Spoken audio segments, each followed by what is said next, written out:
দূর দূর, হঠাৎ করে কেন যে এত চুল ঝরছে বুঝতেই পারছি না। কতদিন হয়ে গেল চুল ওঠা আর থামছেই না। না, এমন হতে থাকলে তো মাথায় টাক পড়ে যাবে।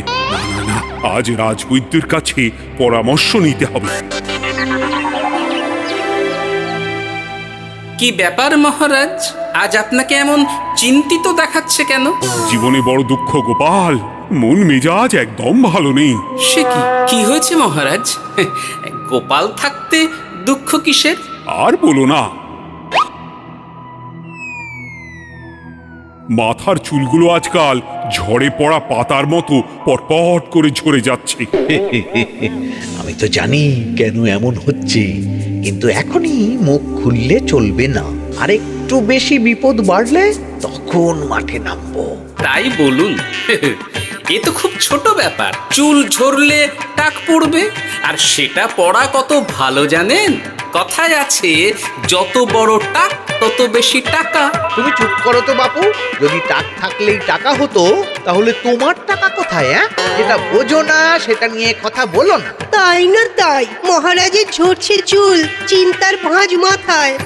গোপাল যতই চেষ্টা করুক, চিড়ে ভিজবে না কথায়। তোমরা সকলে থামো তো দেখি। ও রাজবৈদ্য, তুমি এর কিছু উপায় বলো। আগে মহারাজ, অনেক সময় দেহে ওই লৌহের পরিমাণ কমে গেলে এমন চুল ঝরে। আপনি বরং পালং শাক, ওই কিশমিশ, কলা ও আরো কিছু ফল আমি বলে দিচ্ছি, সেগুলো বেশি করে খান। আচ্ছা আচ্ছা আচ্ছা, তবে তাই করে দেখি।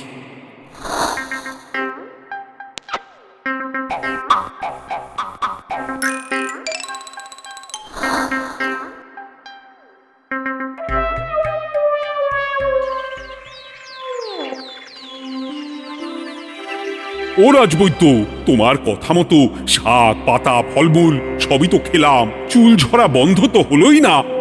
জানতামই এমন হবে। কিন্তু মহারাজ, এমনটা তো হওয়ার কথা নয়। কিন্তু হচ্ছে তো। আরে আমার সাধের চুল, কোথায় চলে গেলি সব? এর জন্য তুমি দায়ী। তুমি এর জন্য শাস্তি পাবে বৈদ্য। আমাকে আমাকে ক্ষমা করে দিন মহারাজ, এমনটা হবে এ তো আমি ভাবতেই পারিনি। কিছু মনে করবেন না মহারাজ, ছোট মুখে বড় কথা বলছি, কিন্তু সত্যি এখানে রাজবৈদ্যর কোনো দোষ নেই। ওকে শাস্তি দেওয়াটা ঠিক হবে না মহারাজ। দেখেছেন মহারাজ, গোপালের সাহসটা দেখেছেন? আপনার মুখের উপর কথা বলছে। তা বলি, তুমি যখন এতই বোঝো, তাহলে নিজেই একটা আস্ত লোহা খেয়ে দেখো না, তোমার মাথায় চুল গজাচ্ছে কিনা। ঠিকই আছে, এসব মূর্খের মতো কথা কেবল আপনার থেকেই আশা করা যায় মন্ত্রী মশাই। মহারাজ, আপনি বিচক্ষণ মানুষ, আমার শুধু অনুরোধ, আরেকবার ভেবে দেখবেন। ঠিক আছে, রাজবৈদ্যকে আমি শাস্তি দেব না, কিন্তু সকলের জন্য আমার একটা ঘোষণা আছে। কি ঘোষণা? আমার এই কঠিন সমস্যা যে দূর করে দিতে পারবে, তাকে আমি বিশেষ পুরস্কারে ভূষিত করব। এই তো পেয়েছি, এই সুযোগ কোনোভাবেই হাতছাড়া করা চলবে না। এবারের সমস্যাটা সত্যি বেশ কঠিন। কি করলে যে মহারাজের চুল পড়া বন্ধ হবে সেই উপায় মাথাতেই আসছে না। হঠাৎ করে কেন যে এমন হলো কে জানে।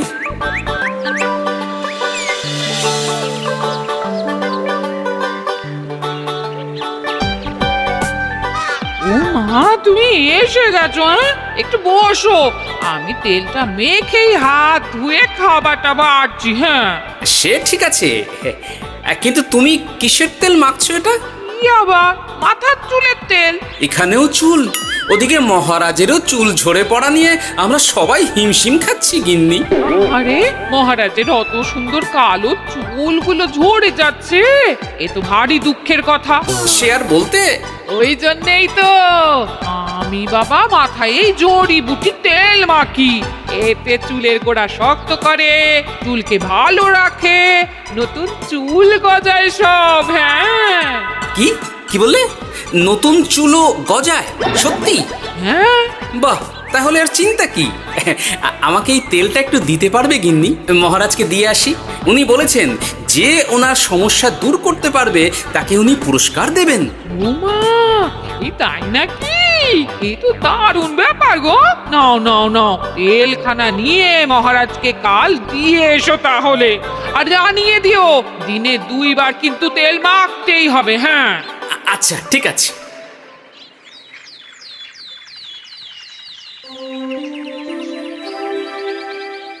কোনো উপায় খুঁজে পেলে তোমরা? আগে মহারাজ, আমি আপনার জন্য নকল চুল বানিয়ে এনেছি। যতদিন আপনার চুল পড়া বন্ধ না হচ্ছে ততদিন আপনি এটা পরে ব্যবহার করতে পারেন। সে তো বুঝলাম, কিন্তু নকল চুল তো আর আসল চুলে জায়গা নিতে পারবে না বিজ্ঞানী। আসল চুলের কথা ভেবে আমি আপনার জন্য কেশুত্তে পাতা এনেছি মহারাজ। আচ্ছা বেশ। তা গোপাল, খুব তো আগের দিন বকবক করছিলে, তুমি কি এনেছো শুনি? সেটা যথাসময়ে দেখতে পেয়ে যাবেন মন্ত্রী মশাই। এটা জড়িবুটি তেল মহারাজ, আমি এটা আপনার জন্য এনেছি। এতে নতুন চুল গজায় আর চুলের স্বাস্থ্যও ভালো হয়। আমার গিন্নিও ব্যবহার করে এটি, তবে দিনে 2 বার করে মাখতে হবে, তাহলেই ভালো ফল পাবেন মহারাজ। বাবা, তাহলে তুমি কেন মাখো না? আচ্ছা, আপনার সমস্যাটা ঠিক কোথায় বলুন তো মন্ত্রী মশাই? মহারাজের জন্য কিছু আনলেও কথা শোনান, না আনলেও কথা শোনান। সত্যি তো মন্ত্রী, কেন তুমি সব সময় গোপালের পিছনে পড়ে থাকো বলো তো? এরা তো তাও সবাই কিছু না কিছু আমার কথা চিন্তা করে এনেছে, তুমি তো সেটাও করনি। না আসলে মহারাজ, আমিও ভাবছিলাম আপনার কথা, কিন্তু থাক, বুঝেছি। আহ, দারুণ। তেলের গন্ধটাও খুব সুন্দর। গোপাল, তোমায় অনেক ধন্যবাদ। আশা করছি ব্যবহার করলে খুব ভালো ফল দেবে। একদম দেবেই মহারাজ। দূর বাবা, ভেবেছিলাম এক হলো আর এক। কোথা দিয়ে যে গোপালটা মাঝখান দিয়ে এসে নাক গলিয়ে ঢুকে পড়ে, খুব শক্ত পুরস্কার নেওয়ার। দেখাচ্ছি মজা।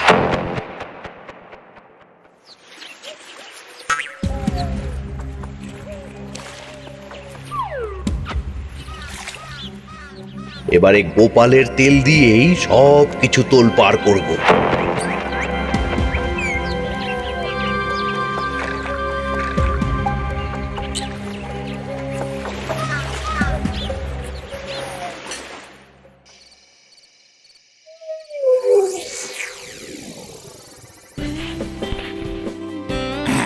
ব্যাস, হয়ে গেল 2 বার মাখা। গোপাল বলেছিল এতেই ভালো ফল পাব, কিন্তু এখন মাখার পর মাথাটা কেমন জ্বালা জ্বালা করছে মনে হচ্ছে। হয়তো নতুন চুল গজাবে বলে এমন হচ্ছে। কাল সকালে বোঝা যাবে। এতক্ষণে বোধহয় ছোট ছোট চুল গজিয়েই গেছে। কি এটা চুল গজানোর তেল ছিল নাকি পড়ে যাওয়ার? হে ভগবান, যেটুকু বাকি ছিল সেটাও ঝরে পড়ে টাক পড়েই গেল। হ্যাঁ, গোপালই হলো যত নষ্টের গোড়া। আজ আসুক সভায়।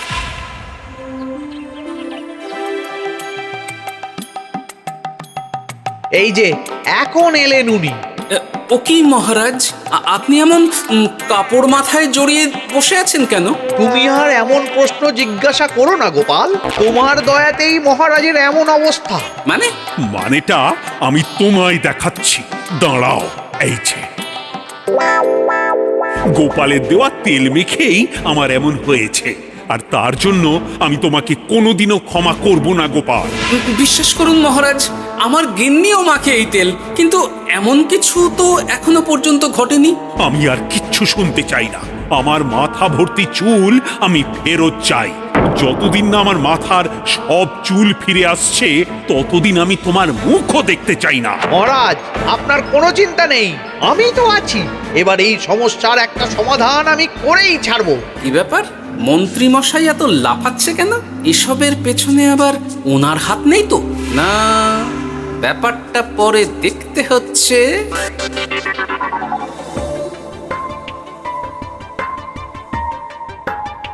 আমি বলি কি মহারাজ, এই সময়টা বরং আপনি নকল চুলটা মানে মানে পরচুলা ব্যবহার করুন। হ্যাঁ, অগত্যা, কিছু তো একটা গন্ডগোল আছেই। গিন্নিও তো রোজ মাথায় তেল মাখে, কই এমন তো হয় না। মন্ত্রী যদি কিছু করেও থাকে তাহলেও হাতে নাতে ধরবো কিভাবে? ও কি গো গোপাল দাদু, এখন এই সময় তুমি রাজসভা ছেড়ে এখানে? তোদের দাদু আর রাজসভায় যাবে না রে? কি বলছো গো? কেন? আর কেন, বিনা দোষে এমন শাস্তি। তোমায় শাস্তি দিয়েছে, তুমি শুধু বলো কে তোমার সাথে কি করেছে, বাকিটা আমরা বুঝে নিচ্ছি।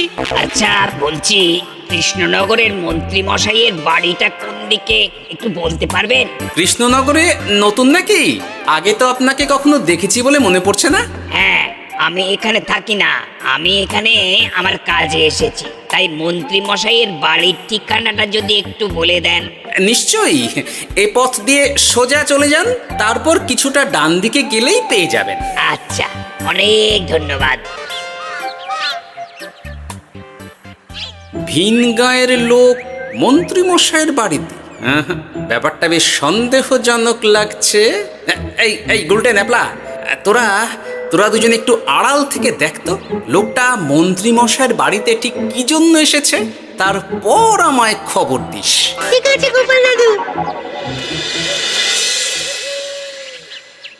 তোমার আবার এখানে আসার কি দরকার ছিল? আমি তো বলেছি যে আমি ঠিক গিয়ে তোমার পাওনা গন্ডা মিটিয়ে দেবো। মিটিয়ে দেবে? কতদিন হয়ে গেছে জানেন? দেখো, হয় আমার কীটনাশক আর সার সব ফিরিয়ে দিন, নয়তো আমার জিনিসের দাম মিটিয়ে দিন। কীটনাশক, সার আর কি করে ফেরত দেবো বলো? ও তো সব পুকুরের জলে মিশে গেছে। ওসব আমি জানি না, আমার পাওনা গন্ডা মিটিয়ে দিন, ব্যাস। চল চল, এখনই তাহলে গোপাল দাদুকে গিয়ে সব জানাই। চল চল। দাদু, ও গোপাল দাদু। তোরা এসে গেছিস? আয় আয় আয় আয় আয়। মন্ত্রী মশাইয়ের মুখ থেকে অনেক খবর পেলাম। তাই নাকি? কি শুনি? মন্ত্রী মশাই ওই লোকটার কাছ থেকে অনেক কীটনাশক সার নিয়েছে, কিন্তু এখনো জিনিসের দাম মেটায়নি। হ্যাঁ, ওই জন্যই তো মন্ত্রী মশাইয়ের উপর লোকটা খুব রেগেছিল, হুমকিও দিয়েছে 1 সপ্তাহের মধ্যে জিনিসের দাম সব মিটিয়ে দিতে হবে। তাই নাকি? কিন্তু কীটনাশক সার নিয়ে মন্ত্রী মশাই কি করবে? সেটা তো বলতে পারবো না দাদু। তবে হ্যাঁ, মন্ত্রী মশাই ওই লোকটাকে বলছিল যে ওই সব কীটনাশক সার পুকুরের জলে মিশে গেছে। কি বললি? পুকুরের জলে? আচ্ছা, এবার দুয়ে দুয়ে 4 করা গেল। অনেক ধন্যবাদ রে তোদের। বল বল, তোরা কি খাবি? কিচ্ছু লাগবে না গোপাল দাদু, তবে ভোলা বয়ের আর মিষ্টি খাওয়ালে। আচ্ছা আচ্ছা। কি করে যে মহারাজকে আসল ব্যাপারটা বোঝাই, কিছু তো একটা উপায় বের করতেই হবে। তা বলি বাবা, রাজসভায় যেতে হবে না বলে কি সারাদিন এইভাবেই শয়নে শয়নে দিন কাটাবেন বাবা? হ্যাঁ, উপায় পেয়ে গেছি। বুঝলে গিন্নি, আমাকে একটা জায়গায় যেতে হবে, বুঝলে? তারপর ওখানে যদি কাজ হয় তাহলে আগামীকাল রাজসভায় আমি যাব। কিন্তু তুমি যে বলেছিলে তোমার এখন ছুটি। হ্যাঁ, কি আর করি বলো, গুরুত্বপূর্ণ একটা কাজ, তাই যেতেই হবে। আচ্ছা যাও। ওই গো বিজ্ঞানী, আরে গোপাল যে, বলো। এই এই যে বিজ্ঞানী, একটা বিশেষ দরকারে তোমার কাছে এলাম, বুঝলে? হ্যাঁ, বলোই না। আচ্ছা, এই দূষিত জলকে কিভাবে আবার পরিশুদ্ধ করে বলতে পারবে? কেন পারবো না? জলের মধ্যে একটু চুন আর ফটকিরি দিয়ে দিলেই জল আবার দূষণমুক্ত হয়ে যাবে। তবে ওগুলো দেওয়ার পর কিছুদিন সেই জলকে ব্যবহার করা বন্ধ রাখতে হয়। হ্যাঁ। আচ্ছা আচ্ছা, অনেক ধন্যবাদ, আসি তাহলে। হ্যাঁ,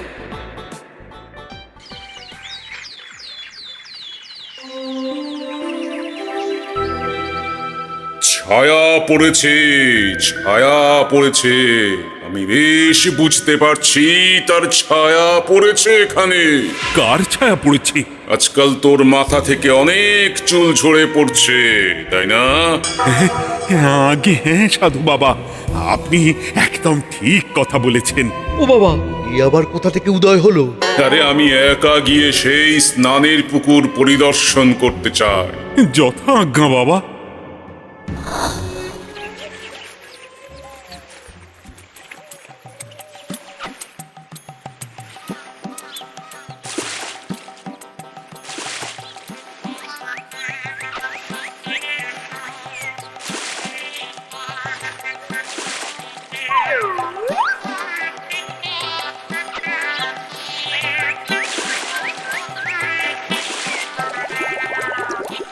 যাক বাবা, মোটামুটি সপ্তাহখানেক এভাবে থাকলেই পুকুরের জল আবার আগের মতো পরিষ্কার হয়ে যাবে।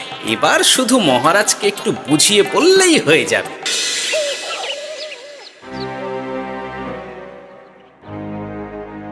কি বুঝলেন সাধু বাবা? আমার অনুমানটাই ঠিক ছিল। পুকুরের জলে কালো ছায়া পড়েছে, কুদৃষ্টি পড়েছে, তাই এমন হচ্ছে। সে কি? কি কালো ছায়া? যত সব বাজে কথা। জল দূষণ করলাম আমি, আর দোষ পড়ছে কালো ছায়ার উপর। তাহলে এখন কি হবে? চিন্তার কোনো কারণ নেই। আমি মন্ত্রপুত ভস্য ছড়িয়ে দিয়েছি। 1 সপ্তাহ ওই পুকুরের জল স্পর্শ তো দূর, পুকুরের কাছেও যাওয়া নিষেধ। তাহলে আমার মোহরের কি হবে? যথাজ্ঞা সাধু বাবা। ও কি, তাহলে মহারাজ এতদিন স্নান করবেন কোথায়? সে কথা কাউকে চিন্তা করতে হবে না। মহারাজের ওপরে কালো ছায়া পড়া জল পড়েছে, তাই আগে সেটা শোধন করতে হবে। আমাকে তাহলে কি করতে হবে সাধু বাবা? আমার শিষ্য গোপাল আমাকে আগেই এই বিষয় জানিয়েছিল। আমি তার হাত দিয়েই তোর স্নানের জল পাঠিয়ে দেব। তাই আগামী 1 সপ্তাহ সেই জল দিয়েই তোকে স্নান করতে হবে। কি গোপাল? দেখছো তো মন্ত্রী, গোপাল আমাকে কত ভালোবাসে। আমি ওকে কত কথা শোনালাম, কিন্তু না না না না, কাল থেকেই আমি আবার গোপালকে রাজসভায় ডেকে আনবো। আমি আসছি, আমার কাজ হয়ে গেছে।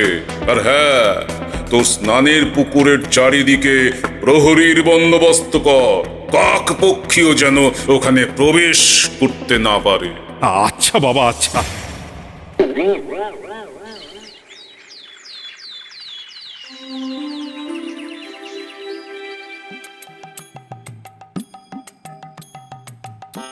গোপাল, তোমাকে আবার এখানে দেখতে পেয়ে আমার খুব ভালো লাগছে। তোমার গুরুদেব গতকাল এসেছিলেন, কিছু মনে করো না। না বুঝেই তোমাকে অনেক কথা শুনিয়েছি।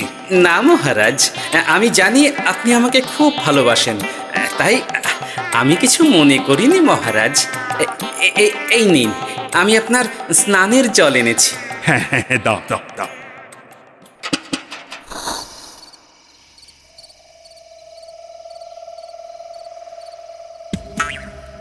ও বাবা, পুকুরের কাছে যে গিয়ে দেখবো সে উপায় নেই।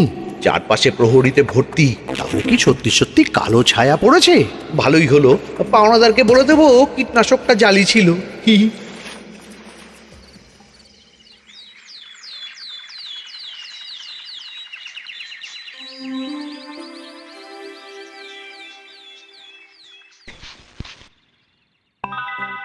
এই তো আমার সেই পুরনো কালো চুলগুলো আবার ফিরে এসেছে। আহা, কি যে আনন্দ হচ্ছে দেখে। আজ 1 সপ্তাহ সম্পূর্ণ হলো। গোপালের জন্য আমার স্নানের পুকুর থেকে কালো ছায়া দূর হয়েছে। আমাকে এই সমস্যা থেকে দূর করার জন্য আমি গোপালকে 100টি মোহর উপহার দিতে চাই। ধন্যবাদ মহারাজ। দূর, আমার আর ভালো লাগে না। সব সময় গোপালই মোহর পায়, এটা তো আমার পাওয়ার কথা ছিল। এদিকে আজকে পাওনাদারও আসবে।